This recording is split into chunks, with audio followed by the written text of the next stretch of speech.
Welcome to Her True Stories, where every story is a testament to the power of perseverance, hope, and the unstoppable spirit of women. Here, we share true tales of resilience and reinvention, stories that prove no matter how dark the night, a woman's dawn can always break through. If you believe in the beauty of comebacks and the power of second chances, you're in the right place. Today's story will remind you that sometimes the deepest vindication comes not from those who wronged us finally recognizing our worth, but from us discovering it ourselves when we thought all hope was lost. 3 days passed without a word from Eddie, 3 days during which I oscillated between guilt for refusing his request and anger at being asked to impoverish myself for a party. I'd called Caroline and Jake, needing to talk to someone about what had happened, but their responses had left me feeling even more isolated. Caroline had been characteristically direct. "Mom, Eddie's been taking advantage of your generosity for years. Maybe it's time he learned that the world doesn't revolve around what he wants." Jake had been gentler, but equally unsupportive of Eddie's request. $200,000? Mom, that's insane. Amanda and I spent $12,000 on our whole wedding, and it was perfect. Eddie needs to get his priorities straight.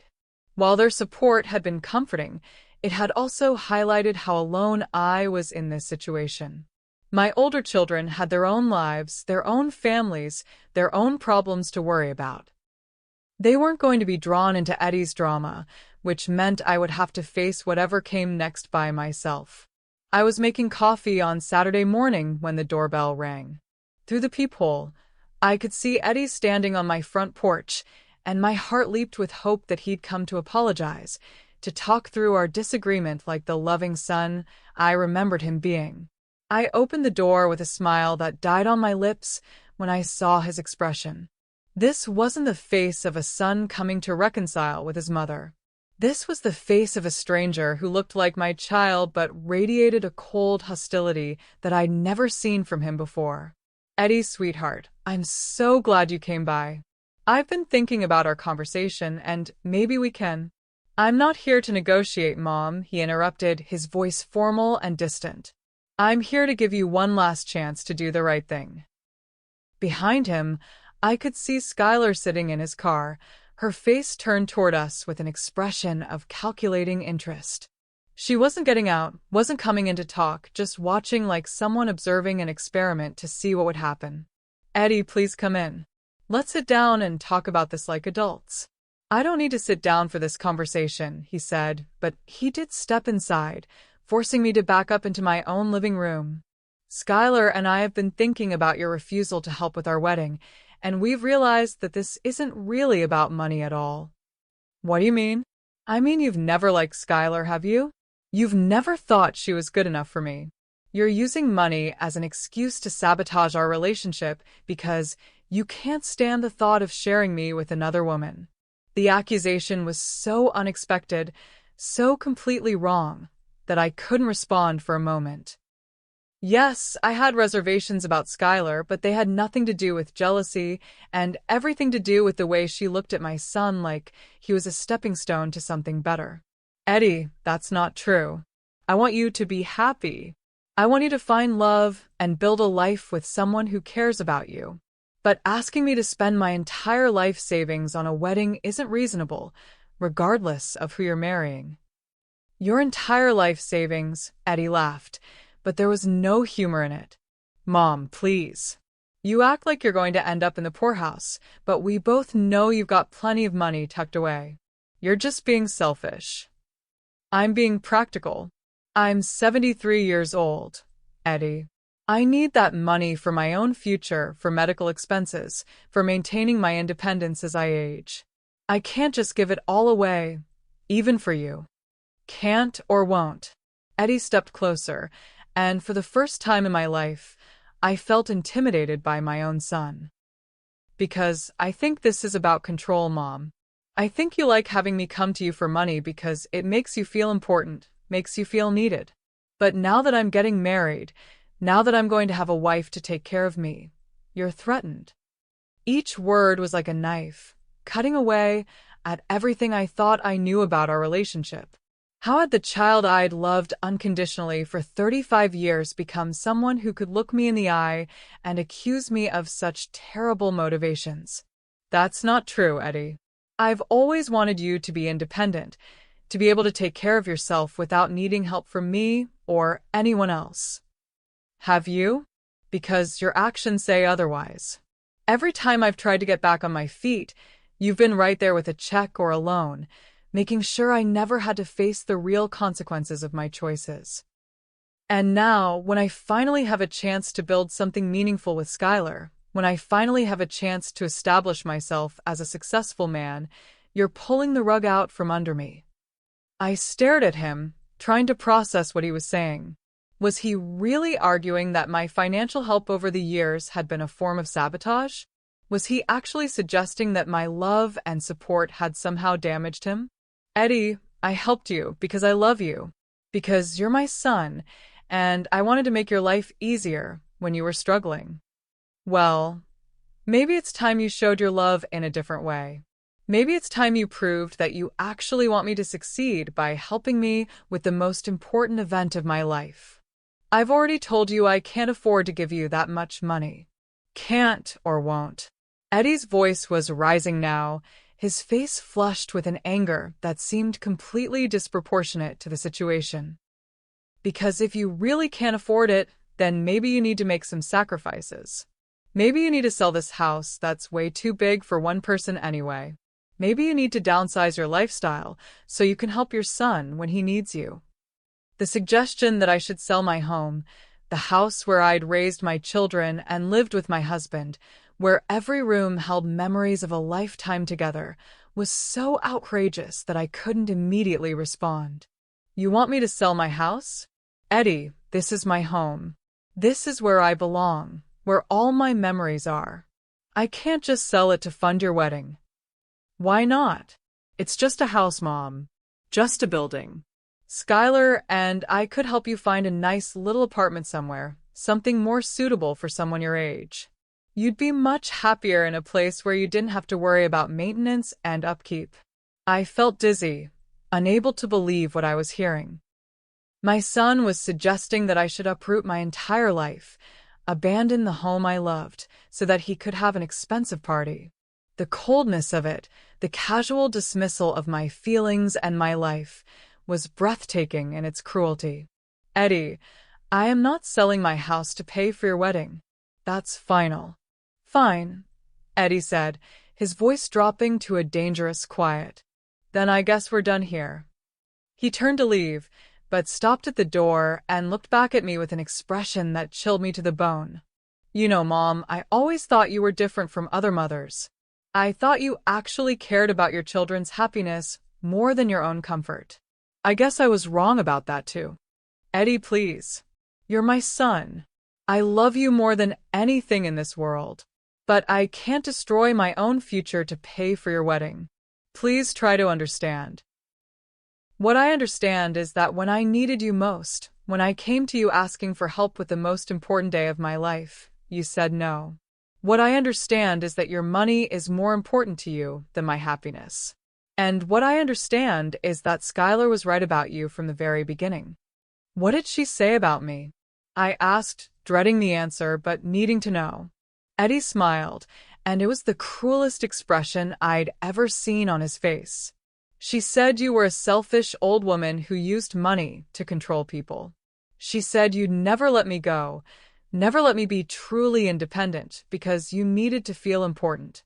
She said you'd rather see me fail than succeed if it meant losing your hold over me. The words hit me like physical blows, each one designed to cause maximum damage.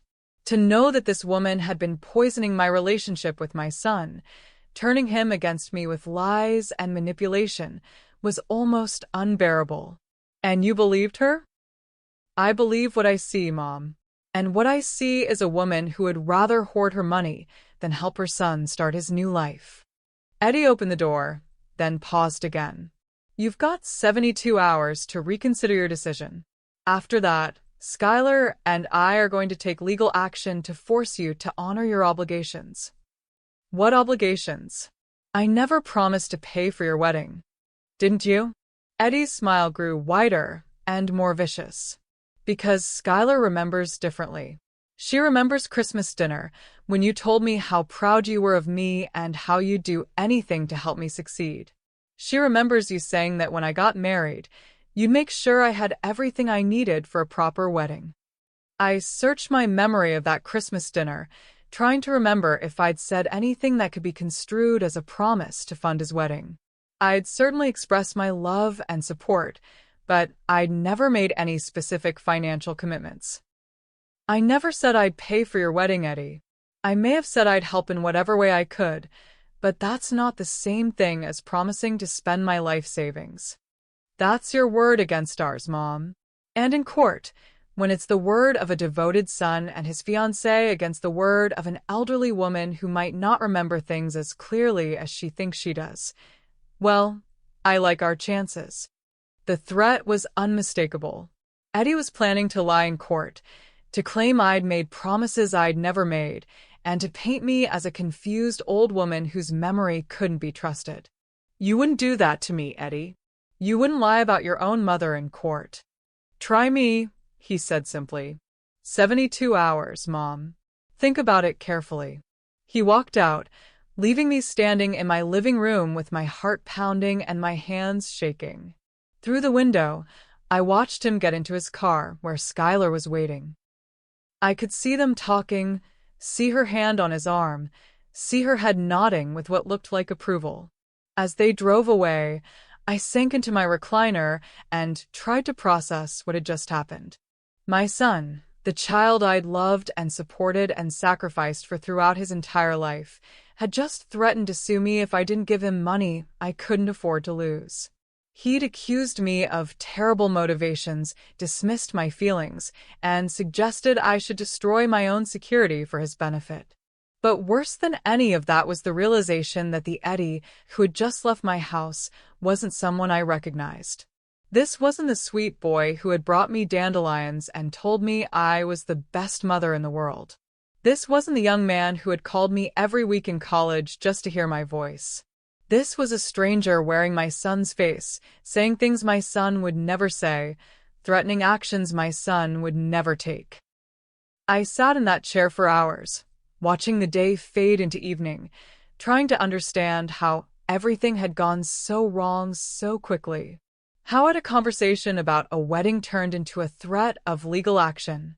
How had my love for my son been twisted into evidence of my selfishness?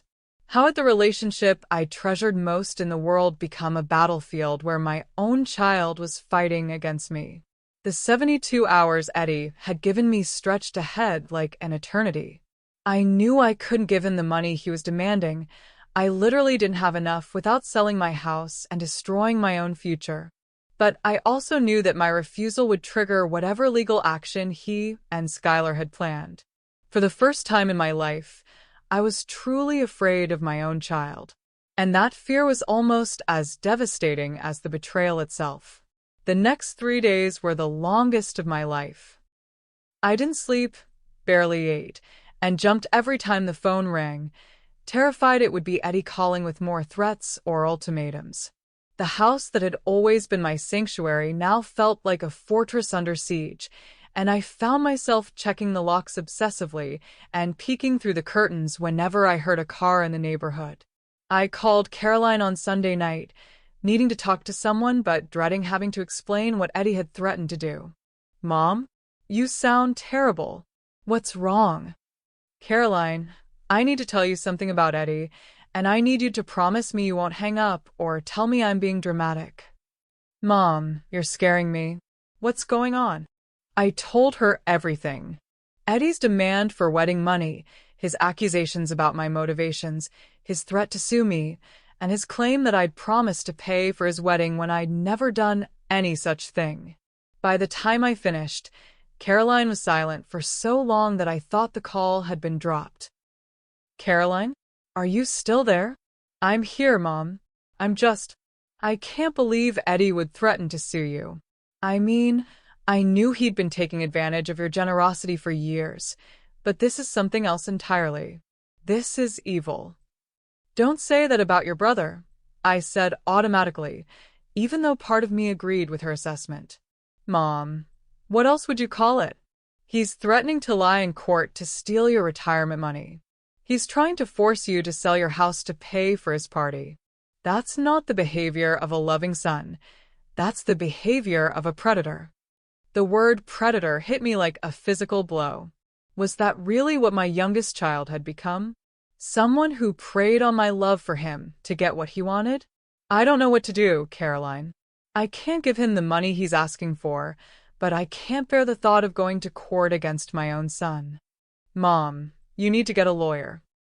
You need to protect yourself before Eddie and his manipulative fiancé destroy you financially. I can't afford a lawyer, honey. And what would I tell them anyway? That my son is threatening to sue me because I won't pay for his wedding? It sounds ridiculous. It sounds like financial elder abuse, which is exactly what it is. Mom, promise me you'll at least talk to someone about your legal options. There are organizations that help seniors who are being exploited by family members. The phrase exploited by family members made me feel sick. Was that really what was happening to me? Had I become a victim of the child I'd loved most in the world? After I hung up with Caroline, I sat in my kitchen staring at Dave's chair, wishing desperately that he was still alive to help me navigate this nightmare. Dave had always been able to see through Eddie's manipulations in a way that I couldn't. He'd warned me years ago that I was teaching Eddie to be dependent rather than independent, that my constant financial rescue missions were doing more harm than good. You're not helping him, Mara, Dave had said after I'd bailed Eddie out of yet another financial crisis. You're enabling him. Someday you're going to run out of money to throw at his problems, and then what's he going to do? I dismissed Dave's concerns at the time, insisting that Eddie was just going through a rough patch and needed support to get back on his feet. Now I realized that Dave had been right. I hadn't been helping Eddie. I'd been teaching him that his problems were my responsibility to solve, that his wants were my obligations to fulfill. The realization that I'd contributed to creating the monster who is now threatening to destroy me was almost as painful as the betrayal itself. Monday and Tuesday crawled by with no word from Eddie. I found myself watching the clock, counting down the hours until his 72-hour deadline expired, wondering what would happen when it did. Would he really follow through on his threat to sue me? Would he really stand up in court and lie about promises I'd never made? On Tuesday afternoon, I called Jake, needing to warn him about what might be coming and hoping for some emotional support from my middle child. Jake, I need to tell you something that's going to upset you, but I need you to hear it from me before you hear it from anyone else. Mom, what's wrong? You sound like someone died. In a way, someone did, I said, surprised by my own words. The Eddie we thought we knew is gone, and I don't know who replaced him. I told Jake the same story I'd told Caroline, watching his shock and anger build through the phone line. He threatened to sue you? His own mother? For money you don't even have. That's not even the worst part, Jake. He wants me to sell the house to get the money. He thinks I should uproot my entire life to pay for his wedding. Mom, this is insane. Eddie's lost his mind completely. There's no way any judge would side with him on this. But what if they do, Jake? What if he convinces them that I promised to pay for his wedding? What if they believe him instead of me? Then we'll fight it, Mom. Amanda and I will help you find a good lawyer. We'll testify about Eddie's history of taking advantage of you. We'll make sure everyone knows the truth about what kind of person he really is. Jake's support meant everything to me, but it also drove home how isolated I'd become in my relationship with Eddie. My older children saw clearly what I'd been blind to for years. Eddie wasn't a struggling young man who needed help. He was a manipulator who used my love against me. Wednesday morning arrived with gray skies and a cold rain that seemed to match my mood perfectly. I kept checking the clock, knowing that Eddie's 72-hour deadline would expire sometime that afternoon. Would he call? Would he show up at my door? Would I simply receive legal papers in the mail? At 2:30 p.m., my doorbell rang. Through the peephole, I could see a young man in a suit holding an envelope. My heart sank as I realized that Eddie had followed through on his threat. "Mrs. Mara Nimac?" the man asked when I opened the door. "Yes, that's me." "You've been served," he said, handing me a thick envelope. "Have a good day." I closed the door and leaned against it, holding the envelope that contained my son's lawsuit against me. My hands were shaking so badly that I could barely open it, but when I finally did, the legal language seemed to jump off the page like accusations. Eddie and Skylar were suing me for breach of oral contract, claiming that I had promised to pay for their wedding and was now reneging on that promise. They were seeking $250,000 in damages, plus court costs and attorney fees. The document painted me as a controlling mother who had used financial promises to manipulate my son, then pulled away my support when he tried to establish independence through marriage. But it was the personal details in the lawsuit that hurt the most. Eddie had provided the court with a detailed account of our relationship that twisted every act of love into evidence of manipulation. My financial help over the years was described as a pattern of control designed to keep him dependent. My Christmas dinner comments about being proud of him were quoted as specific promises to fund his wedding. Even my initial offer to help with a smaller amount was portrayed as proof that I had the money, but was choosing to withhold it out of spite. The lawsuit also included a character assassination that took my breath away. I was described as an elderly woman whose judgment was compromised by age and loneliness, someone who made grand promises when she needed to feel important but couldn't be trusted to follow through on her commitments. Skylar's affidavit painted me as a jealous mother who resented her son's engagement and was using money as a weapon to sabotage his happiness. I sank into my kitchen chair and read the papers again, trying to understand how my life had come to this. How had loving my son unconditionally led to him portraying me as a villain in legal documents? How had 35 years of sacrifice and support been rewritten as a story of manipulation and control? The worst part was that buried in Eddie's lies were kernels of truth that made me question my own motivations. Had I been too controlling? Had my financial help really been about keeping Eddie dependent on me? Had I unconsciously sabotaged his attempts at independence because I needed to feel needed? I spent the rest of that day in a fog of self-doubt and despair. Every memory of my relationship with Eddie was now tainted by the accusations in the lawsuit. Every time I'd helped him, every dollar I'd given him, every crisis I'd solved for him now seemed like evidence of my own pathological need to control his life. By evening, I was convinced that maybe Eddie was right about me.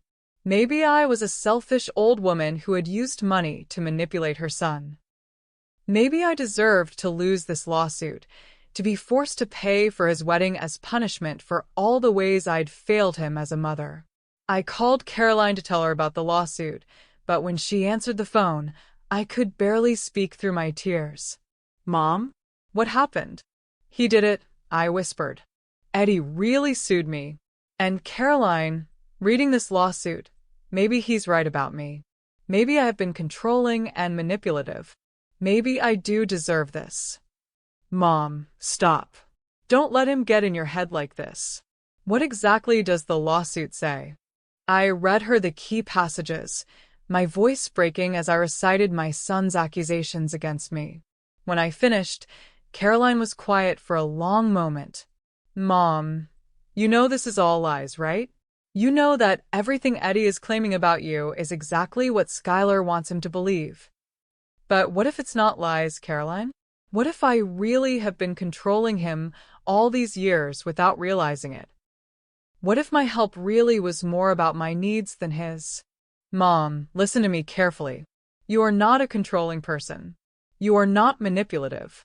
You are a mother who loved her son so much that you couldn't see how he was taking advantage of you. There's a difference between being loving and being controlling, and you have always been on the loving side of that line.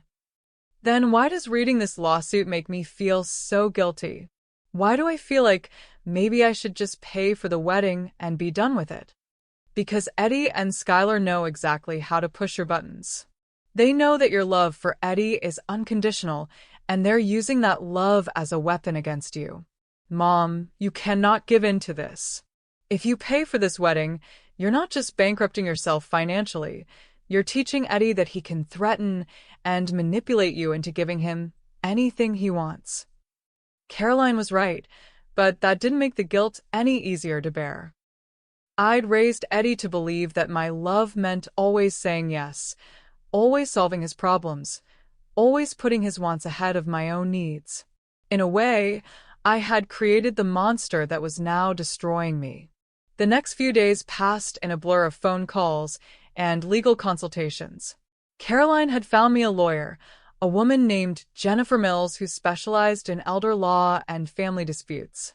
When I met with her and showed her the lawsuit, her reaction was immediate and emphatic.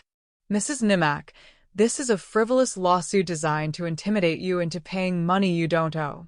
Your son is attempting to commit financial elder abuse, and we're going to fight this with everything we have. But what if they're right about some of the things they're saying? What if I did give Eddie the impression that I would pay for his wedding? Jennifer looked at me with a kind of firm compassion that reminded me of Caroline. Mrs. Nimack, even if you had explicitly promised to pay for this wedding, which I don't believe you did, no court would force a 73-year-old woman to bankrupt herself for a party. What your son is doing is morally wrong and legally questionable. We're going to make sure he doesn't get away with it. But even with legal representation, even with the support of my older children, I felt like I was drowning in despair. The son I'd loved most in the world had become my enemy, painting me as a villain to justify his own greed. The relationship that had been the center of my life for 35 years was now a source of pain so deep that I could barely function. I stopped sleeping, stopped eating regularly, stopped taking care of myself in the most basic ways. I would sit for hours staring at old photos of Eddie as a child, trying to figure out where I'd gone wrong, when the sweet boy in those pictures had become the cold stranger who was now trying to destroy me. The worst moments came at night, when the house was quiet and I was alone with my thoughts. I would replay every interaction I'd ever had with Eddie, looking for signs that I'd missed, evidence of the manipulation and control he accused me of. I would lie awake wondering if I was really the terrible person the lawsuit portrayed, if I'd spent 35 years pretending to love my son while actually trying to control him. The isolation was crushing. I couldn't face going to church, where people would ask about Eddie, and I'd have to explain that my own son was suing me. I couldn't attend the book club I'd been part of for years, couldn't handle the sympathetic looks and awkward questions. I couldn't even go grocery shopping without feeling like everyone was staring at me, like everyone knew that I was the selfish mother who had refused to help her son with his wedding. Jake and Amanda tried to visit more often, and Caroline called every day, but I could see the strain this was putting on their own families. They had their own lives to live, their own children to worry about, their own problems to solve. They couldn't fix what Eddie had broken, and expecting them to try was just another form of the selfishness I was already accused of. 3 weeks after the lawsuit was filed, I was at my lowest point. I'd lost 15 pounds, hadn't slept more than a few hours a night in weeks, and was seriously considering just giving Eddie the money he wanted to make all of this stop. Maybe Caroline and Jake were wrong. Maybe I should sacrifice my financial security to preserve what was left of my relationship with my youngest son.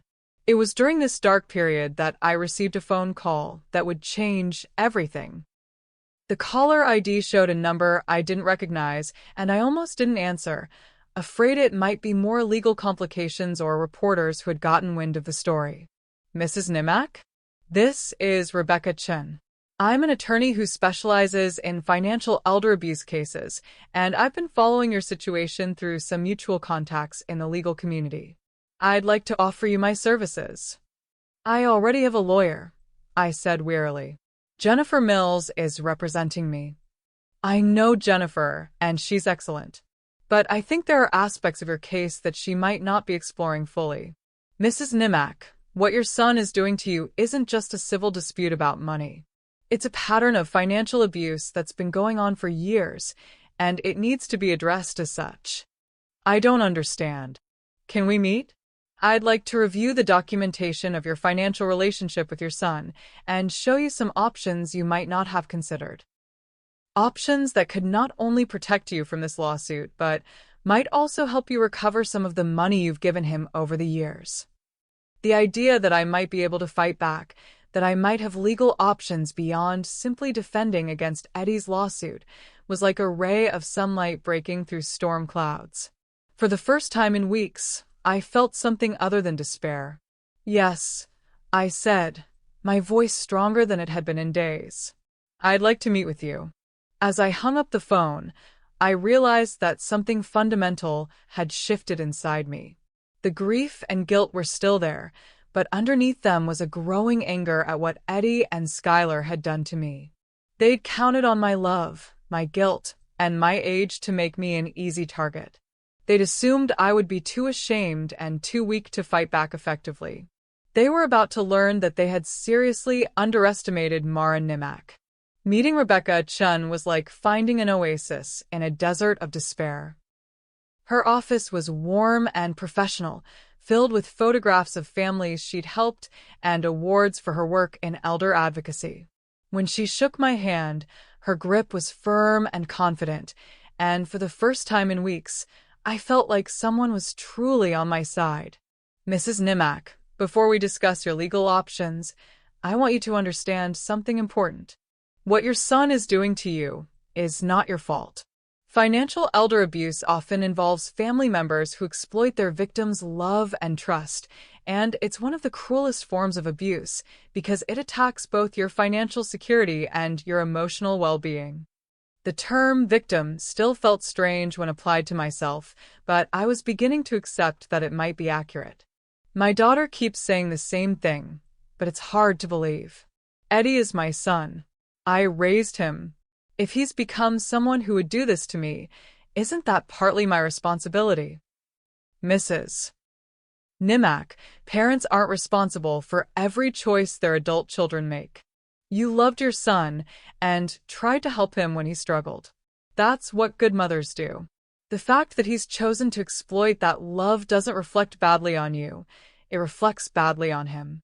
Rebecca had asked me to bring all the financial records I could find related to my relationship with Eddie, and I'd spent the previous day gathering bank statements, canceled checks, and the notebook where I'd recorded every loan and gift over the years. As she reviewed the documents, her eyebrows rose higher and higher.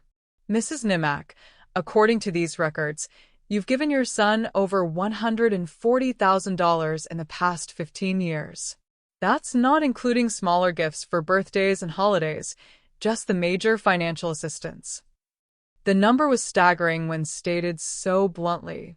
I'd known I'd helped Eddie financially over the years, but seeing the total amount laid out like that was shocking. I never thought of it as that much money, I said quietly. It was always just one crisis at a time, one emergency that needed to be solved. That's exactly how financial predators operate, Rebecca explained. They don't ask for everything at once because that would seem unreasonable. They create a series of smaller crises that seem manageable individually but add up to enormous sums over time. She pointed to several entries in my notebook. Look at the pattern here. Every few months, there's another emergency. Car repairs, medical bills, rent money, job training programs. And look at this. In several cases, the same type of emergency repeats within a few months. Car repairs in January, more car repairs in March, and again in May. That suggests that either your son is incredibly unlucky or he's creating some of these emergencies. The possibility that Eddie had been deliberately creating crises to manipulate money out of me was so disturbing that I couldn't fully process it. You think he was lying about some of these emergencies? I think it's possible. And I think it's something we need to investigate as part of building your defense against this lawsuit. Rebecca explained that my case could be approached from two angles. First, we could defend against Eddie's claims by proving that I'd never made the promises he alleged. But second, and more importantly, we could file a countersuit against Eddie for financial elder abuse and fraud, seeking to recover some of the money he'd taken from me over the years. A countersuit. The idea had never occurred to me. But he's my son. I gave him that money willingly. Did you give it willingly, or did you give it because he manipulated you into believing you had no choice? There's a legal difference between a gift and money obtained through emotional coercion and false pretenses. Over the next hour, Rebecca walked me through the legal definition of financial elder abuse and showed me how many of Eddie's actions fit the pattern perfectly. The gradual escalation of requests, the emotional manipulation, the creation of artificial emergencies, the exploitation of my guilt and love, all of it was textbook predatory behavior. Mrs. Nimack, I want you to understand that filing a countersuit isn't about revenge. It's about justice. It's about holding your son accountable for his actions and preventing him from continuing to victimize you or other vulnerable people in the future. But what would that mean for our relationship? If I sue him back, there's no way we could ever repair things between us. Rebecca's expression softened with understanding. Mrs. Nimack, I've worked with hundreds of families in situations like this, and I need to ask you a difficult question. Based on your son's current behavior, do you really think there's a relationship left to salvage? The question hit me like a physical blow, but as I sat with it, I realized that Rebecca was right. The son who was suing me for money I didn't have, who was calling me controlling and manipulative, who was demanding that I sell my home to fund his party, that person wasn't someone I had a relationship with. That person was a stranger who happened to share DNA with me. The Eddie I love, the son I raised, he wouldn't do this to me, I said slowly. So either that person never really existed, or he's been replaced by someone I don't recognize. Either way, you're right. There isn't really a relationship left to protect. I'm not saying you should give up hope entirely, Rebecca said gently. Sometimes, when people face real consequences for their actions, when their manipulative tactics stop working, they're forced to confront who they've become. There's a chance that fighting back could actually be the wake-up call your son needs. The idea that standing up to Eddie might actually help him in the long run was a perspective I hadn't considered. Maybe by continuing to enable his behavior, by always giving in to his demands, I'd been preventing him from growing into the man he was supposed to be. What would a countersuit involve? I asked. We'd document the pattern of financial exploitation, the emotional manipulation, and the false pretenses he used to obtain money from you. We'd seek restitution for the money he took under fraudulent circumstances, plus damages for the emotional distress he's caused you. Most importantly, we'd send a clear message that elder abuse has consequences. Rebecca also explained that my case could have broader implications beyond just my family dispute. Financial elder abuse is underreported and underprosecuted because victims are often too ashamed or too loyal to their abusers to seek help. By fighting back publicly, you'd be encouraging other victims to stand up for themselves. The thought that my painful experience could help other people in similar situations gave me a sense of purpose I hadn't felt in weeks. Maybe this nightmare could be transformed into something meaningful, something that protected other vulnerable seniors from the kind of exploitation I'd endured. There's something else you should know, Rebecca continued. I've been doing some research on your son's fiancée, Skylar Hart. She has a history that you might find interesting. She pulled out a folder and handed me several documents. Skylar was previously engaged to 2 other men, both of whom were from wealthy families. Both engagements ended when the men's families refused to fund elaborate weddings. In one case, the ex-fiancé's family reported that Skylar had pressured their son to demand money from them for wedding expenses that seemed far beyond what the couple could afford. The documents painted a picture of a woman who made a habit of targeting men with access to family money, manipulating them into making financial demands on their relatives, then disappearing when those demands weren't met. Eddie wasn't the first man Skylar had convinced to turn against his own family for money. So this isn't really about love or marriage, I said, feeling pieces of the puzzle clicking into place. This is about money, and Eddie is just her way of getting to mine. That's what it looks like. And if we can prove that pattern, it strengthens your case considerably. It shows that your son is being manipulated by someone with a history of this exact behavior. For the first time since this nightmare began, I felt something approaching hope. I wasn't a crazy old woman imagining persecution. I wasn't a controlling mother getting her comeuppance for years of manipulation. I was the victim of a calculated scheme by a predator who had turned my own son into her weapon against me. I want to file the countersuit, I said, surprised by the strength in my own voice. I want to fight back. Rebecca smiled and opened her laptop. Then let's get started. The next few hours were spent documenting every instance of financial manipulation I could remember, creating a timeline of Eddie's increasingly demanding behavior, and gathering evidence of the emotional abuse that had accompanied his monetary requests. It was painful to relive these memories with a new understanding of what had really been happening, but it was also empowering to finally name the abuse for what it was. As I left Rebecca's office that afternoon, I felt like a different person than the broken woman who had walked in that morning. I was still hurt, still grieving the loss of the relationship I'd thought I had with my son, but I was no longer drowning in despair. I was angry, and for the first time in my life, I was ready to use that anger constructively. The drive home gave me time to think about what came next. Filing a countersuit would make this battle public in a way that simply defending against Eddie's lawsuit wouldn't. There would be media attention, community gossip, and family fallout that I'd have to weather. Caroline and Jake would support me, but there would be other relatives, family friends, and community members who might see my actions as vindictive or unforgiving. But as I pulled into my driveway and looked at the house that Eddie wanted me to sell to fund his wedding, I realized that I didn't care what other people thought anymore. This was my life, my future, my security that was at stake. I had spent 73 years worrying about other people's opinions and putting other people's needs ahead of my own. It was time to fight for myself.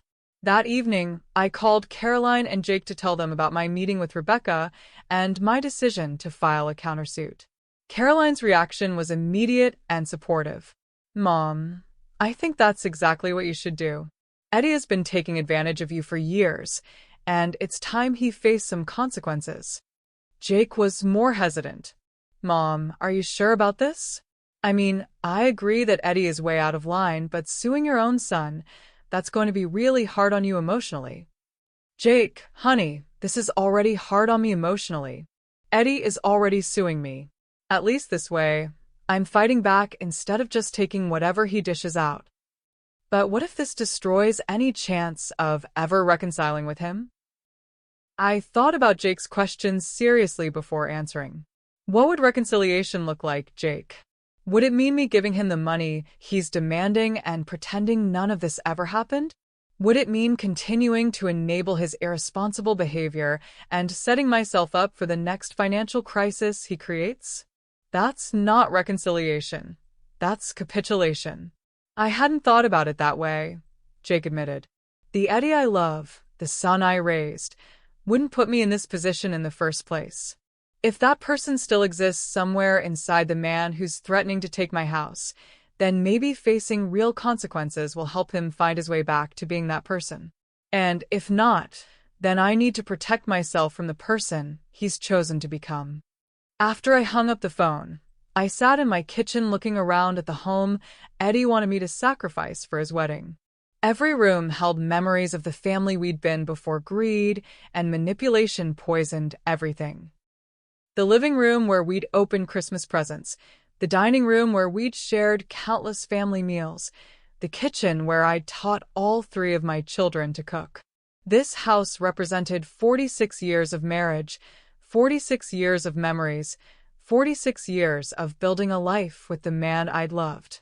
I wasn't going to sell it to fund a party for a son who saw me as nothing more than a source of money and a fiancé who saw me as an obstacle to be overcome. For the first time in weeks, I felt like myself again.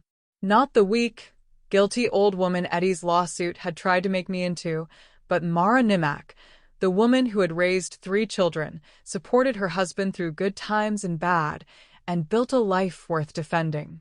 Tomorrow, I would start fighting back. Tonight, I would sleep peacefully in my own bed, in my own house, secure in the knowledge that I was finally standing up for myself. The war Eddie had declared was about to become a battle he never expected to fight. The next morning, I woke up with a sense of purpose I hadn't felt in months. Instead of lying in bed dreading the day ahead, I got up early, made myself a proper breakfast, and began the work of reclaiming my life. Rebecca had given me a list of documents to gather and witnesses to contact, and I attacked the task with an energy that surprised me. The first step was organizing 15 years of financial records into a clear timeline of Eddie's requests for money. As I spread bank statements and canceled checks across my dining room table, the pattern of manipulation became even clearer than it had been in Rebecca's office. The amounts had started small, $20 or $30 for gas money or groceries. But over the years, they had escalated steadily.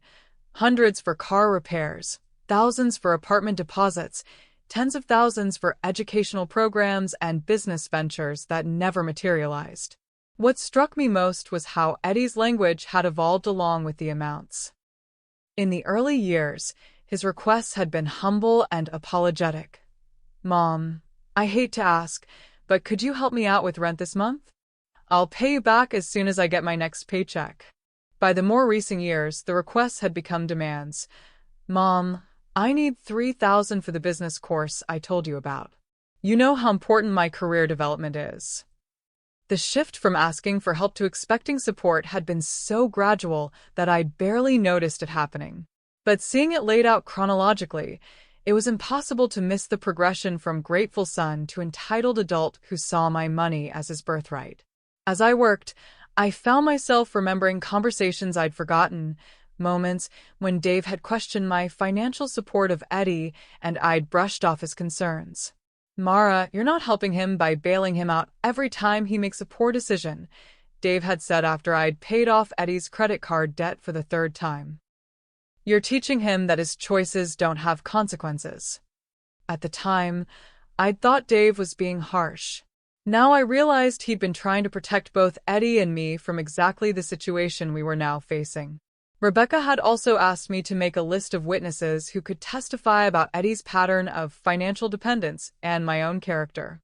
As I thought about it, I realized how isolated I'd become over the years, partly due to my embarrassment about Eddie's problems and partly because I'd spent so much time and emotional energy managing his crises. But there were people who knew the truth about our relationship. Mrs. Patterson, my next-door neighbor of 20 years, had witnessed countless instances of Eddie asking for money. Dr. Williams, my family physician, could testify about my mental competence and my genuine concern about having enough money for future medical expenses. Even Pastor Morrison from my church had counseled me through several of Eddie's financial emergencies and could speak to my character and my motives. The hardest part was reaching out to these people and explaining what was happening. The shame of having to admit that my own son was suing me was almost overwhelming, but each conversation reminded me that I had a support network I'd been too proud to lean on. Mrs. Patterson's reaction was typical.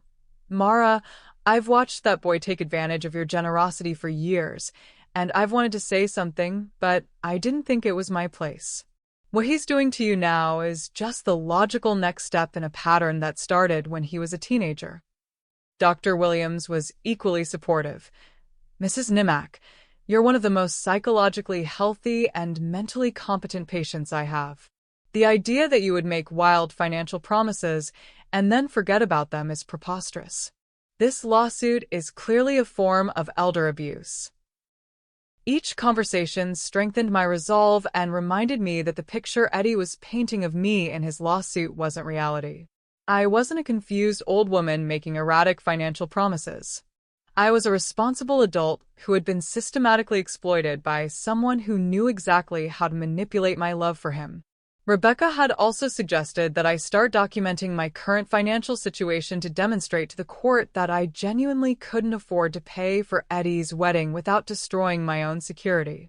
This exercise was both sobering and empowering. Sobering because it showed how much my repeated financial assistance to Eddie had depleted my savings. Empowering because it proved that my refusal to fund his wedding was based on mathematical reality, not emotional spite. Between my modest pension, Social Security, and the remaining balance in my retirement account, I had just enough to maintain my current lifestyle and handle reasonable medical expenses for the foreseeable future. But $250,000 for a wedding would leave me unable to afford even basic home maintenance, let alone the increased medical costs that were likely to come with advancing age. This isn't about being selfish or unsupportive, I wrote in a statement Rebecca had asked me to prepare. This is about survival.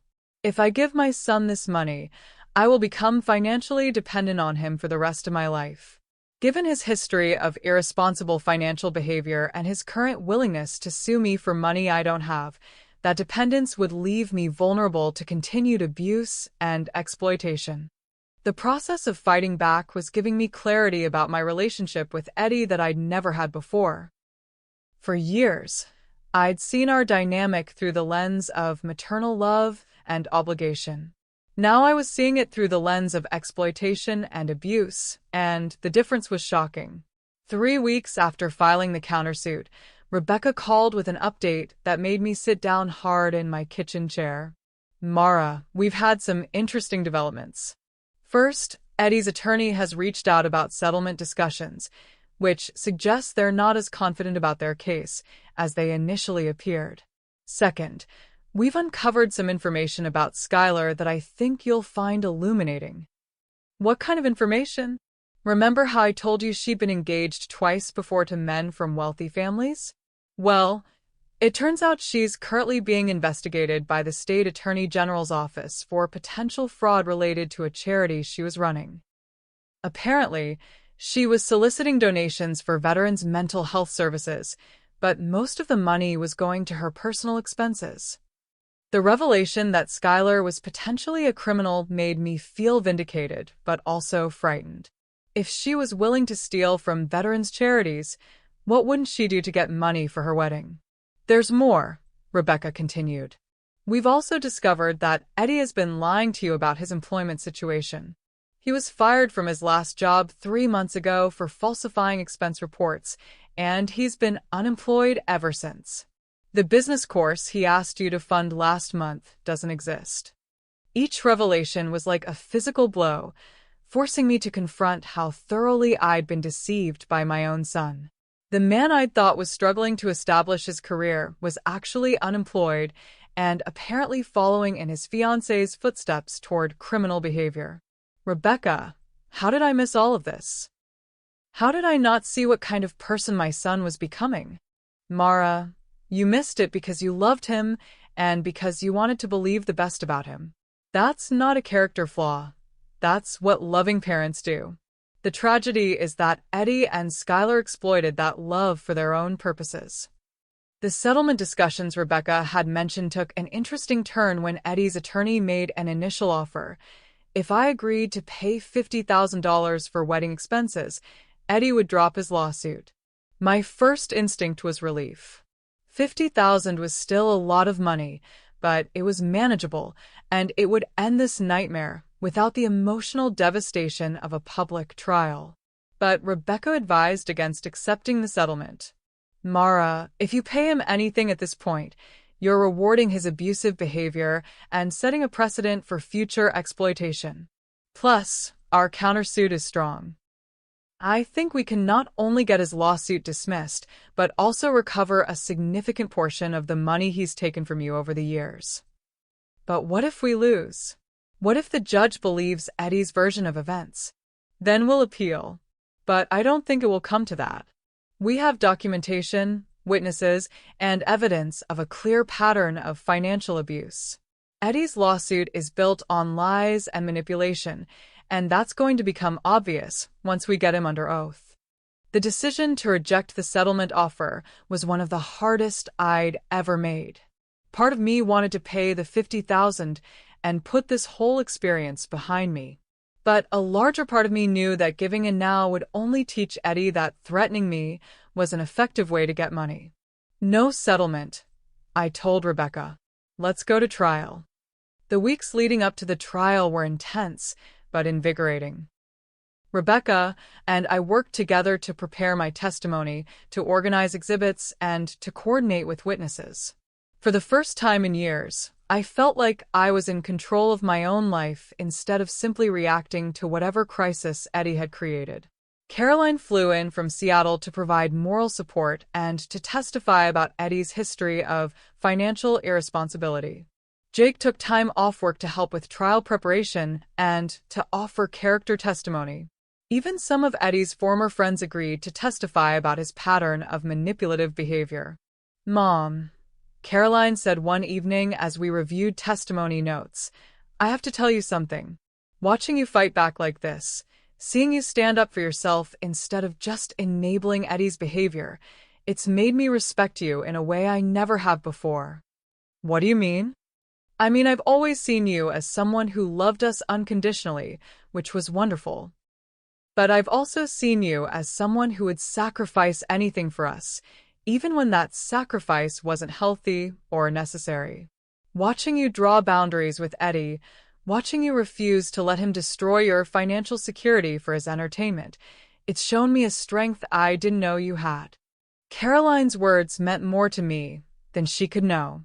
I'd spent so many years defining myself as a mother first and a person second that I'd almost forgotten I had the right to protect my own interests and defend my own life. The night before the trial, I couldn't sleep. I kept thinking about the little boy Eddie had been, the child who had brought me dandelions and told me stories about his imaginary friends. That child seemed so far removed from the man who was about to lie about me in court that I could barely reconcile them as the same person. But I also thought about the woman I'd been when Eddie was small, the young mother who had believed that love meant never saying no, never setting boundaries, never requiring her children to face the consequences of their choices. That woman had meant well, but she'd raised a son who became a predator. As I finally drifted off to sleep, I realized that this trial wasn't just about money or justice or even family relationships. It was about who I was going to be for the rest of my life. Was I going to remain the woman who sacrificed everything for her children's wants, even when those wants were destructive? Or was I going to become someone who understood that love sometimes meant saying no, that boundaries were healthy, and that protecting myself wasn't selfish? Tomorrow, I would find out which woman I was capable of being. The courthouse felt different on the morning of our trial than it had during the preliminary hearings. The hallways buzzed with reporters and curious onlookers who had heard about the unusual case of a son suing his mother for wedding money. As Rebecca and I walked toward the courtroom, I held my head high, no longer the ashamed and broken woman I'd been when this ordeal began. "Remember," Rebecca whispered as we took our seats at the defendant's table, "you're not just defending yourself today. You're fighting for every elderly person who's been exploited by family members who should have protected them." Across the courtroom, Eddie sat with Skylar and their attorney, a slick-looking man who'd clearly convinced them they had a strong case. Eddie wouldn't look at me directly, but I could see the tension in his shoulders, the way his hands fidgeted with his tie.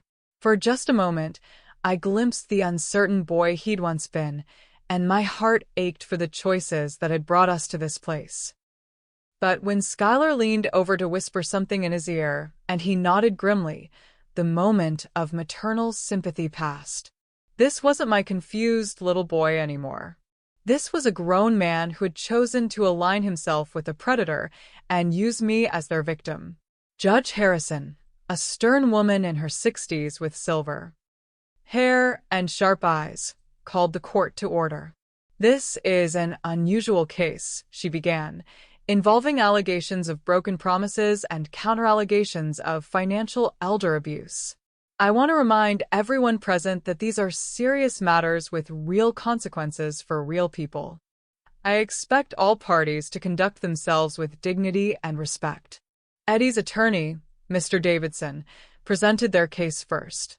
He painted a picture of a loving son who had simply asked his mother to honor a promise she'd made years earlier, only to be cruelly rejected when he tried to establish independence through marriage. According to Davidson, I was a controlling mother who used financial manipulation to keep my children dependent, then vindicatively withdrew support when Eddie tried to build a life with someone else. Ladies and gentlemen of the jury, Davidson said in his opening argument, Mrs. Nimack raised her son to believe that her love came with certain guarantees. She promised him that when he married, she would ensure he had the wedding he deserved. Now, when he's found the love of his life and is ready to start his new family, she's breaking that promise out of jealousy and spite. Listening to this twisted version of my relationship with Eddie was almost unbearable. Every act of love was reframed as manipulation, every sacrifice as a controlling behavior, every expression of concern as evidence of my inability to let go. But when it was Rebecca's turn to present our case, the atmosphere in the courtroom shifted dramatically. She began by introducing evidence of Eddie's financial exploitation dating back 15 years, showing the jury bank records, canceled checks, and my detailed notebook documenting every loan and gift. Over the past 15 years, Rebecca told the jury, Mrs. Nimack has given her son over $140,000. That's not counting smaller gifts for birthdays and holidays, just the major financial assistance. She's helped him with rent, car payments, medical bills, educational expenses, business ventures, and personal debts. And in all that time, he has repaid exactly $0.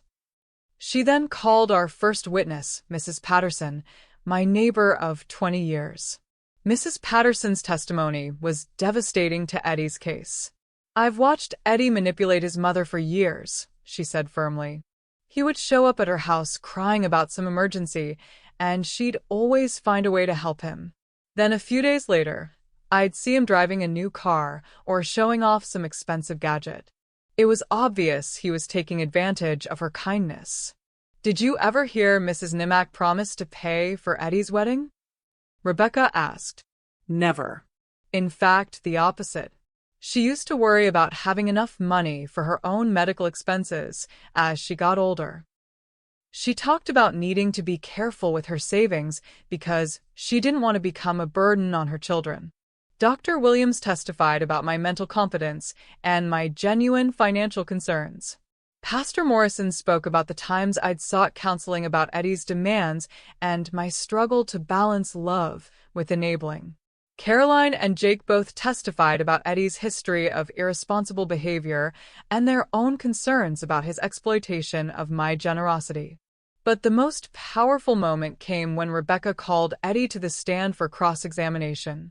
Under oath, forced to answer direct questions about his employment status and his relationship with Skylar, the careful facade he'd maintained began to crumble. Mr. Nimack, you testified earlier that you're currently employed in marketing. Is that true? Eddie shifted uncomfortably. Well, I'm between positions right now, but I have prospects. When was your last day of employment? It's been a few months. 3 months, to be precise. And why did your employment end? Eddie's attorney objected, but Judge Harrison allowed the question. There were some misunderstandings about expense reports, Eddie mumbled. Misunderstandings? Weren't you terminated for falsifying expense reports to obtain unauthorized reimbursements? That's not. The situation was more complicated than that. Rebecca then produced documentation from Eddie's former employer confirming that he'd been fired for fraudulent expense reports. She followed this with evidence about the non-existent business course he'd asked me to fund and records showing he'd lied about several other financial emergencies over the years. Mr. Nimack, you've testified that your mother promised to pay for your wedding. When exactly did she make this promise? At Christmas dinner, in front of the whole family. Which family members were present for this alleged promise? Eddie named several relatives, but when Rebecca called them as witnesses, none of them corroborated his story. In fact, several testified that they'd never heard me make any such promise and that they'd been concerned about Eddie's pattern of asking for money. The final blow came when Rebecca introduced evidence about Skylar's history of targeting men from wealthy families and her current investigation for charity fraud. Mr. Nimack, were you aware that your fiancé is under investigation by the state attorney general for potentially defrauding veterans' charities? Those charges are baseless. Skylar is completely innocent. Were you aware that she was previously engaged to 2 other men from wealthy families, and that both relationships ended when the men's families refused to fund elaborate weddings? Eddie's face went pale. No, that's not. Skylar told me those relationships ended for different reasons. Did she tell you that one of her previous fiancés is willing to testify that she pressured him to sue his parents for wedding money? For the first time since this ordeal began, I saw genuine shock and confusion in Eddie's eyes. It was clear that Skylar had lied to him about her past, just as she'd manipulated him into lying about me. When Rebecca finished her cross-examination, Eddie looked like a broken man. The confident swagger was gone, replaced by the uncertain posture of someone who was beginning to realize he'd been played as much as anyone else. During a recess, I watched Eddie and Skylar arguing in the hallway. I couldn't hear their words, but their body language told the story. She was angry and aggressive, pointing her finger at him and speaking with obvious frustration. He looked defeated and confused, shaking his head as if trying to process what he'd learned. When court reconvened for closing arguments, Rebecca delivered a powerful summation that tied together all the evidence of financial abuse and manipulation. Ladies and gentlemen, this case isn't really about a wedding or a broken promise. It's about a pattern of financial elder abuse that has been going on for years. Mrs. Nimack's son has systematically exploited her love and generosity, taking over $140,000 from a woman living on a fixed income. When she finally said no to his demands, when she finally prioritized her own financial security over his wants, he responded by suing her for even more money. She paused, making eye contact with each juror. The evidence shows that Mrs. Nimack never promised to pay for an elaborate wedding. The evidence shows that her son has been lying to her about financial emergencies for years. And the evidence shows that his fiancée has a history of targeting vulnerable people for financial gain.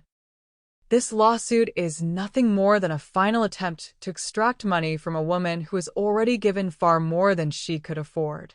Mrs. Nimack is not a piggy bank for her son to break when he needs money. She's a human being with her own needs, her own future to protect, and her own right to financial security in her golden years. When the jury returned with their verdict after just 2 hours of deliberation, I felt my heart pounding so hard I was sure everyone could hear it. Judge Harrison read the decision with a stern expression that gave away nothing. In the matter of Edward Nimack versus Mara Nimack, we find for the defendant on all counts. The plaintiff's claims are dismissed in their entirety. The relief that washed over me was so intense that I nearly collapsed. But Judge Harrison wasn't finished. In the matter of the countersuit filed by Mara Nimack against Edward Nimack, we find for the plaintiff, Mr.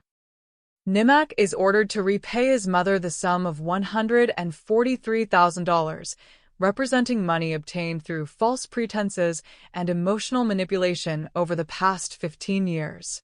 The courtroom erupted in whispers and gasps. I stared at the judge, hardly able to believe what I was hearing. Not only had I won my case, but the court was ordering Eddie to repay the money he'd taken from me over the years. But Judge Harrison still wasn't finished. She looked directly at Eddie with an expression of obvious displeasure. Mr. Nimack, this court finds your behavior toward your mother to be reprehensible. You have systematically exploited her love and generosity for your own selfish purposes, and when she finally stood up to your manipulation, you responded by attempting to destroy her financially through frivolous litigation. She paused, letting her words sink in. Financial elder abuse is a serious crime that destroys families and devastates vulnerable people. This court will not tolerate such behavior. In addition to the monetary judgment, you are hereby ordered to attend counseling for financial and emotional abuse behaviors. As the judge's gavel fell, marking the end of our trial, I felt something shift inside me that was deeper than relief or vindication. For the first time in my adult life, I felt truly powerful. Not the artificial power that came from being needed or depended upon, but the real power that came from standing up for myself and refusing to be victimized. Eddie sat slumped in his chair, staring at the table as if he couldn't process what had just happened. Skylar, meanwhile, was already gathering her things with the efficient movements of someone planning a quick exit. She whispered something to Eddie that made him look up sharply, then headed for the door without a backward glance. I watched my son sitting alone at the plaintiff's table, abandoned by the woman who had manipulated him into destroying his relationship with his mother, and I felt a complicated mixture of satisfaction and sadness. Justice had been served, but the cost had been enormous for both of us. As reporters gathered around Rebecca for comments, I found myself approaching Eddie for the first time since this nightmare began. He looked up at me with eyes that were red-rimmed and defeated. "Eddie," I said quietly, "I hope someday you can understand why I had to do this." He stared at me for a long moment, then nodded slowly. "I think I'm starting to understand a lot of things, Mom. I think I've been incredibly stupid. We've all made mistakes, sweetheart. The question is what we do next." "I don't know if I can ever fix what I've done to us," he said, his voice barely above a whisper. "Maybe not," I said honestly. "But you can stop making it worse. You can get the help Judge Harrison ordered and figure out who you want to be going forward." Eddie nodded again, tears starting to flow down his cheeks. "I'm sorry, Mom." "I'm so sorry. I know you are, Eddie. And I love you enough to hope that someday you'll be the man I always believed you could be." As I walked out of that courtroom, surrounded by my legal team and my supportive older children, I felt like a completely different person than the frightened, guilty woman who had received that first lawsuit just months earlier. I had faced down a predator who happened to be my own son. I had stood up for myself in the most difficult circumstances imaginable, and I had won not just a legal victory, but a personal transformation that would change the rest of my life. The scared, enabling mother was gone forever. In her place was a woman who understood that love without boundaries wasn't love at all, and that sometimes the most loving thing you could do was refuse to enable destructive behavior. I was finally free. The months following the trial brought changes to my life that I could never have imagined when I was cowering in my kitchen, afraid to answer the phone because it might be Eddie demanding more money. The court victory had done more than vindicate my position. It had fundamentally altered how I saw myself and how others saw me. The media attention surrounding the case had been intense, but largely positive. The story of a 73-year-old woman standing up to financial elder abuse resonated with people across the country, and I found myself receiving letters and emails from other seniors who had experienced similar exploitation by family members. "Your courage gave me the strength to say no to my own son," wrote one woman from Michigan.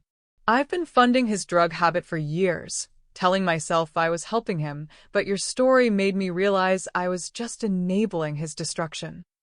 Another letter came from a man in Texas. "My daughter has been taking money from me and my wife for 20 years, always with some emergency that required immediate financial help. After reading about your case, we finally hired a lawyer and discovered she'd been lying about most of these emergencies. Thank you for showing us that it's never too late to stand up for ourselves." These letters were both heartbreaking and inspiring. Heartbreaking because they revealed how widespread financial elder abuse was, and inspiring because they showed that my willingness to fight back was encouraging other victims to protect themselves. Rebecca had been right about the broader implications of my case. Within 6 months of our trial, The state legislature had passed new laws strengthening protections for elderly victims of financial abuse and making it easier to prosecute family members who exploited their relatives. I was invited to testify at the legislative hearings, and for the first time in my life, I felt like my voice mattered in ways that extended far beyond my own family. But the most significant change was in my relationship with my older children. Caroline and Jake had watched me transform from an enabling mother into a woman who could set boundaries and defend herself, and their respect for me had grown accordingly. "Mom," Caroline said during one of our weekly phone calls, "I have to admit, I used to worry about what would happen to you as you got older. I thought you were too soft, too willing to be taken advantage of. But watching you handle Eddie's lawsuit, seeing how strong you were under pressure, I realize I never gave you enough credit." Jake expressed similar sentiments during a visit a few months after the trial. "Dad always said you were tougher than you looked, but I never really believed it until I saw you take on Eddie and Skylar. You've inspired all of us to be more assertive in our own lives." Even my grandchildren, Jake's kids, seemed to see me differently. Instead of the sweet but slightly irrelevant grandmother I'd been before, I was now someone who had fought a public battle and won. They asked me questions about the trial, about standing up to bullies, about what it meant to fight for yourself even when it was scary. "Grandma," my granddaughter Emma said during a family barbecue, "my friend Sarah's mom says her grandmother is too old to make her own decisions. But you proved that old people can be just as smart and strong as anyone else." The financial aspects of my victory were significant but complex. While the court had ordered Eddie to repay the $143,000 he'd taken from me over the years, actually collecting that money proved challenging.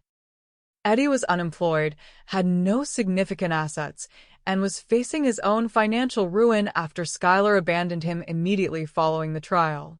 Rebecca worked out a payment plan that required Eddie to pay me a portion of any income he earned going forward, but she warned me that full repayment might take years, if it happened at all. Surprisingly, I found I cared less about the money than I'd expected. The real victory had been standing up for myself and breaking the cycle of exploitation. What I hadn't anticipated was how the trial experience would open up new opportunities for me. The senior advocacy organization that had initially helped me find Rebecca offered me a position as a volunteer counselor for other elder abuse victims. Using my own experience to help others navigate similar situations gave my life a sense of purpose I'd never had before. "Mrs. Nimac," said Janet Rodriguez, the director of the advocacy organization, "you have a unique perspective because you've been through the worst that family financial abuse can offer and came out stronger. Other victims trust you in a way they might not trust someone who hasn't walked in their shoes." The counseling work was emotionally challenging but deeply rewarding. I worked with dozens of seniors who were being exploited by children, grandchildren, and other relatives. Some cases were even worse than mine. Elderly people who had been completely financially devastated by family members, left with nothing but Social Security to live on. But I also had success stories. I helped a 78-year-old man recover money his son had stolen from his retirement account. I supported a widow who found the courage to evict her grandson, who had been living in her house rent-free, while selling her belongings to fund his gambling addiction. I testified as an expert witness in several other elder abuse cases, helping prosecutors build strong cases against family predators.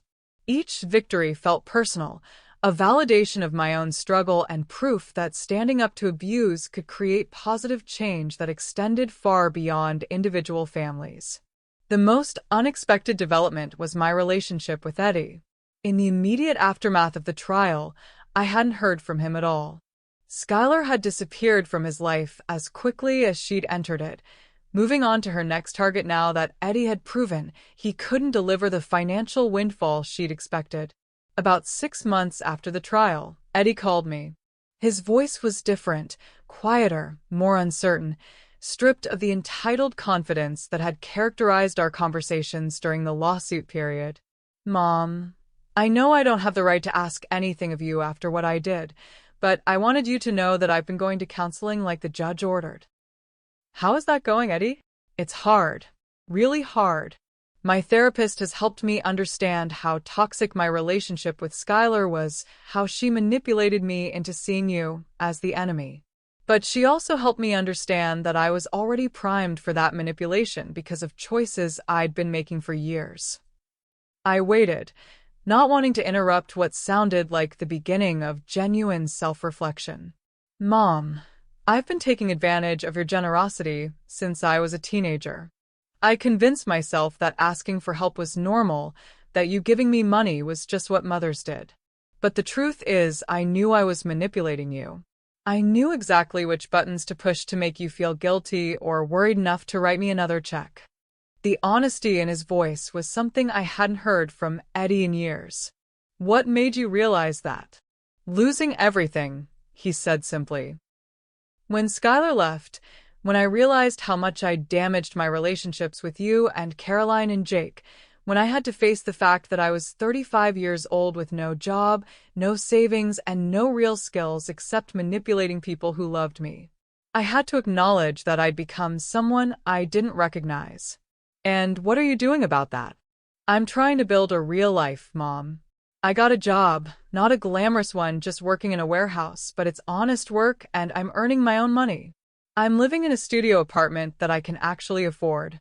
I'm trying to figure out who I am when I'm not scheming to get something from someone else.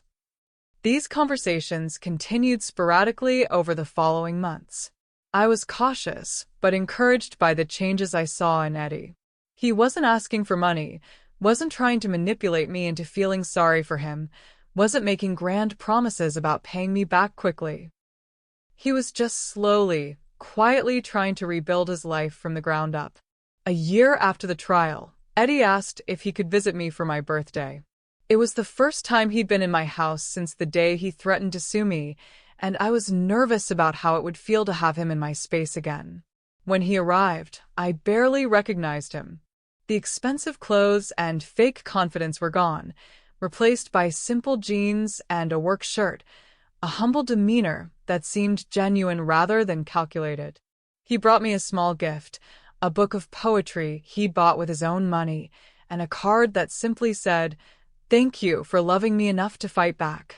We had dinner together for the first time in over a year, and the conversation was different from any we'd had since he was a child. Instead of Eddie talking about his problems and me trying to figure out how to solve them, we talked about books, about my advocacy work, about his job, and the small apartment he was slowly making into a home. "Mom," he said as he was preparing to leave, "I know I have no right to ask this, but do you think there's any chance we could have some kind of relationship again? Not the old relationship where I took advantage of you, but something new and healthier." I thought about his question carefully before answering. "Eddie, I'll always love you because you're my son. But trust has to be earned, and that's going to take time. What I can promise is that if you continue working on yourself, if you continue being honest about who you were and who you want to become, I'm willing to see where that leads us." He nodded, tears in his eyes.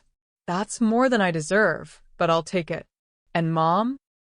I want you to know that seeing you stand up for yourself, seeing you refuse to let me destroy your life for a stupid wedding, it was the wake-up call I needed.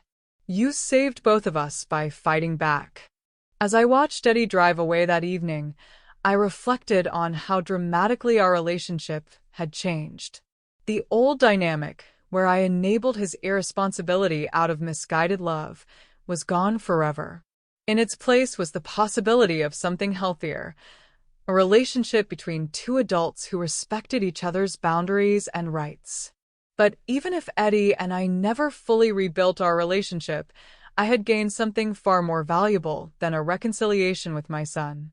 I had gained myself, the frightened, guilty woman who had been willing to impoverish herself rather than disappoint her child was gone, replaced by someone who understood that love didn't require self-destruction. 2 years after the trial, I was invited to speak at a national conference on elder abuse prevention. Standing at the podium, Looking out at an audience of hundreds of advocates, social workers, attorneys, and law enforcement professionals, I felt a pride in my life that I'd never experienced before. Financial elder abuse thrives in silence and shame, I told the audience. Victims don't report it because they're embarrassed to admit that their own family members are exploiting them. They blame themselves for the abuse, wondering what they did wrong to deserve such treatment from people they love. I paused, thinking about my own journey from victim to advocate. But here's what I learned. Standing up to an abuser, even when that abuser is your own child, isn't an act of betrayal. It's an act of love. Love for yourself, love for other potential victims, and even love for the abuser, who needs to face consequences in order to have any hope of change. The standing ovation that followed my speech was gratifying, but what meant more were the individual conversations afterward. Person after person approached me to share their own stories of family exploitation and to thank me for giving them the courage to fight back. "You showed me that being a good parent doesn't mean saying yes to everything," one woman told me. "I've been enabling my daughter's drug addiction for years, but your story helped me realize that I was actually hurting her by protecting her from consequences." "My son sued me for my house," another woman shared. "I was going to give in until I heard about your case. Now I'm fighting back, and for the first time in years, I feel proud of myself." These conversations reminded me that my personal nightmare had been transformed into something meaningful, something that helped other people protect themselves and their families from the devastating effects of financial abuse. As I drove home from the conference, I thought about the woman I'd been 3 years earlier, terrified and isolated, willing to sacrifice everything rather than say no to her son's demands. That woman seemed like a stranger now, someone I could barely remember being. The woman I'd become was stronger, wiser, and more at peace with herself than she'd ever been. I'd learned that love without boundaries wasn't love at all, that enabling destructive behavior wasn't kindness, and that standing up for yourself wasn't selfish. Most importantly, I'd learned that it's never too late to change, never too late to grow, never too late to become the person you were meant to be. At 76 years old, I was finally living my own life instead of just reacting to other people's demands. And that, I realized, was the greatest triumph of all.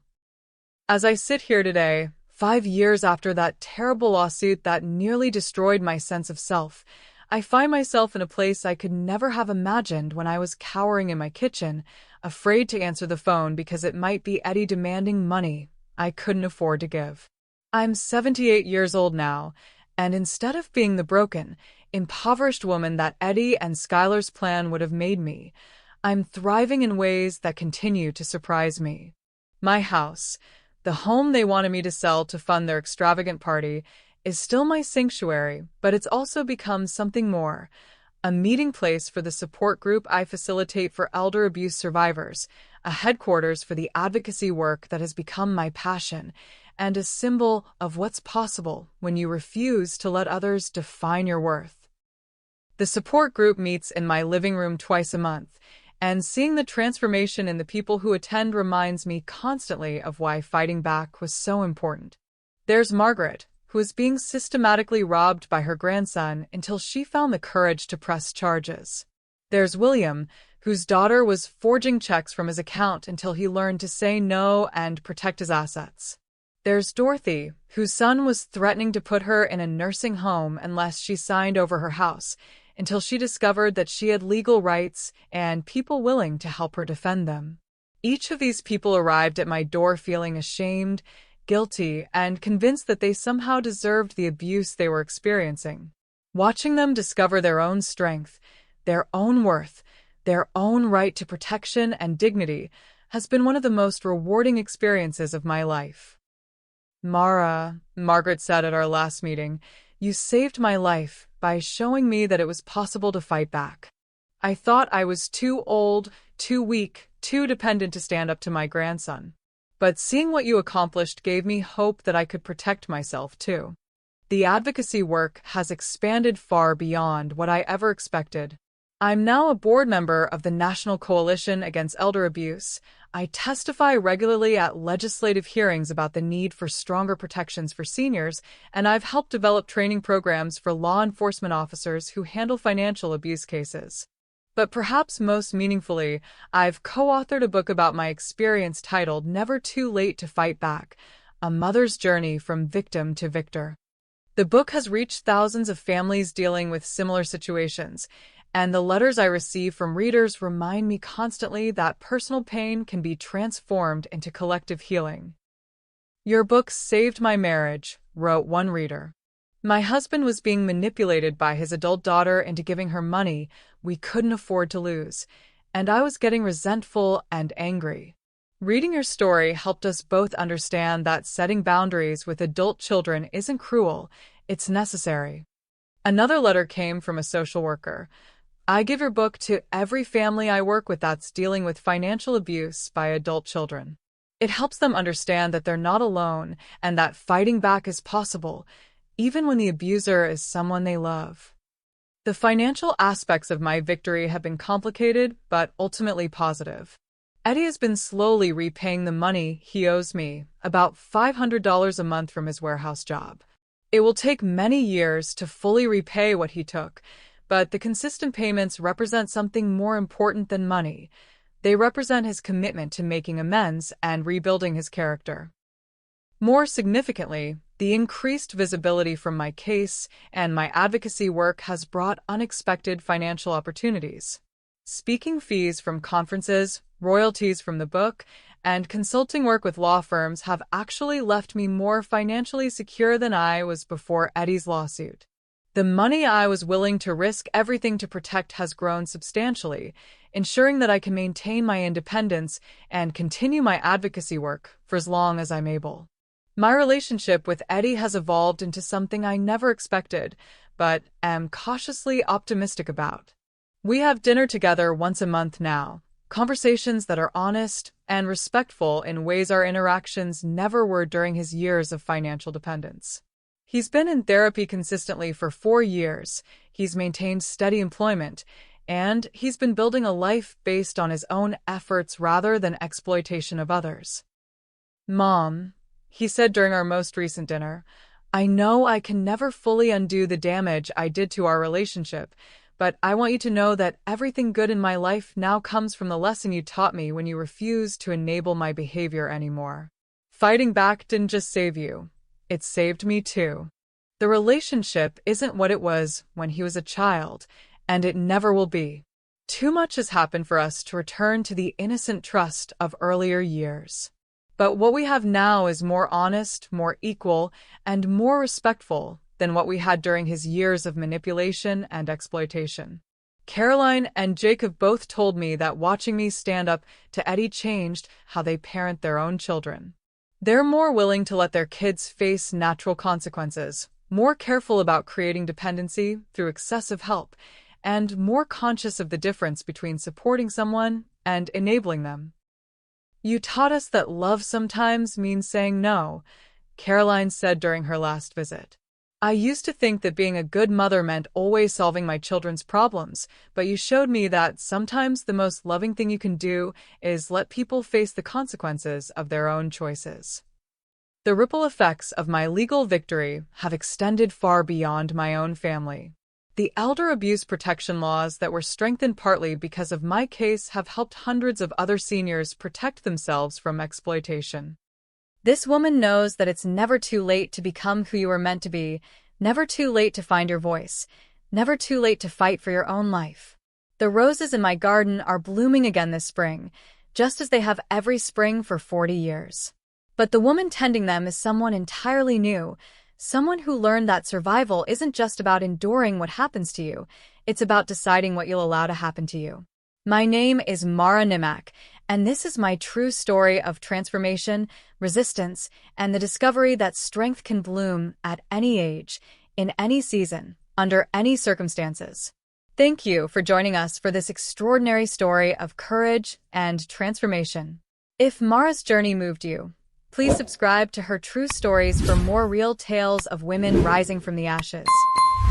Share this video with someone who needs a reminder that it's never too late to stand up for yourself, never too late to set boundaries, never too late to rewrite your own story. Have you ever been asked to sacrifice everything for someone else's dreams? Have you struggled with the difference between loving someone and enabling their destructive behavior? What would you do if your own family member tried to manipulate you into giving them money you couldn't afford to lose? Let us know in the comments, and remember, your worth is not measured by what you can give to others. Love without boundaries isn't love at all, it's exploitation. And sometimes the most loving thing you can do is say no, even when it's the hardest word in the world to say. Subscribe, share, and keep fighting for your own dignity and worth. We'll see you in the next video.